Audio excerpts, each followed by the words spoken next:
Hello everyone, আমি dietician Riya চলে এসেছি আবারও একটা নতুন ভিডিও নিয়ে। এই ভিডিওটা আশা করি অনেকের কাজে লাগবে, কারণ ওয়েট লস প্ল্যান ফলো করতে গিয়ে অনেকেই ভাবেন যে ভাত রুটি হলো গিয়ে আমাদের শত্রু, তো ভাত রুটি খাওয়া ছেড়ে দিতে হবে।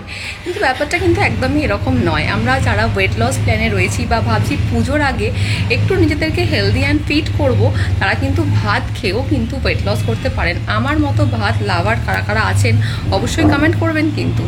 আর ভাতের ক্ষেত্রে কি হয়, নর্মালি আমরা রুটি পরিমাণটা বুঝে খেতে পারি, কিন্তু যখনই কোনো একটু সবজি বা বাড়িতে কোনো ভালো মাছ হচ্ছে, তখন আমরা ভাতের পরিমাণটা হয়তো একটু বেশি নিয়ে নিই, কিন্তু সেটা করলে কিন্তু হবে না।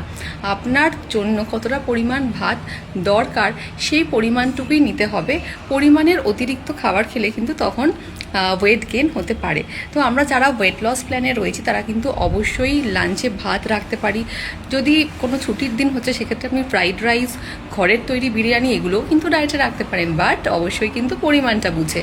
আর যারা একদম সকালবেলা বেরিয়ে যাচ্ছেন, তাদের লাঞ্চে ক্যারি করা সম্ভব হচ্ছে না রাইসটা, তারা কিন্তু অবশ্যই সকালবেলা ভাতটা খেয়ে নিয়েই বেরোতে পারেন।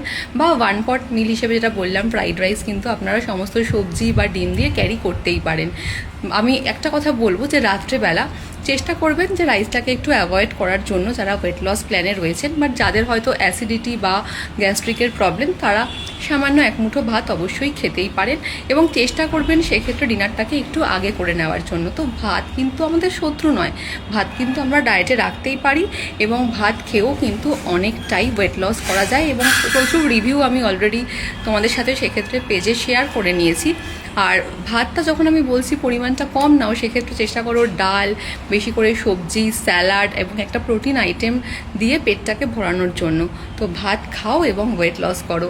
Thank you. ভিডিওটা ভালো লাগলে অবশ্যই শেয়ার করে নিও।